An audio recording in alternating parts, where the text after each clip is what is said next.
Hey there, my dear brothers and sisters in Christ. Okay, this is crazy. There is so much to talk about. I'm taking some time out of my day just to talk about this podcast right here. Check this out. I'm going to try to make this very short. So I'm almost through this podcast right here on the recent episode. I got 3 minutes, 37 seconds left.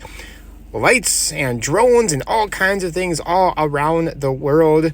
The second half of this podcast especially is you will want to listen to it, okay? I mean, this is actually my favorite. I would say this is my favorite podcast right now on the UAP subject.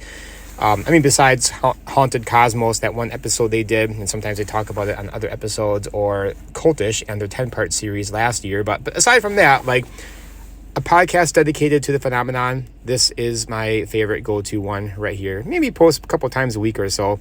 It's not like every day or anything. But anyway, yeah, so he told a story, very interesting, that the FBI just came out. I think he said Fox News covered this over the weekend, that the reports over Langley, this must have been last December, that they were, trying to figure out what's going on. The FBI agents, it's Langley, that's in Virginia, that's a, pretty secure area, military base and all that.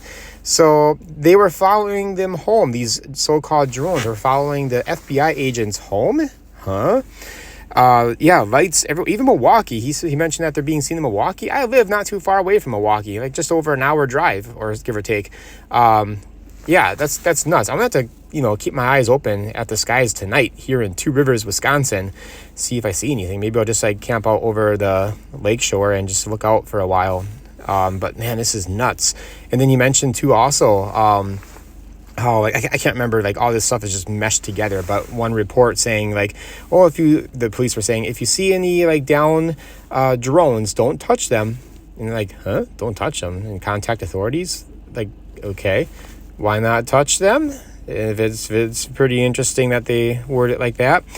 And just some other things too that were very, very interesting. So yeah, just check the podcast out, guys, especially the second half. It's not a super long podcast. It was an hour, just over an hour, but very good stuff, guys. Man, I could just keep going, but I gotta get back to work. So all right, check it out, guys.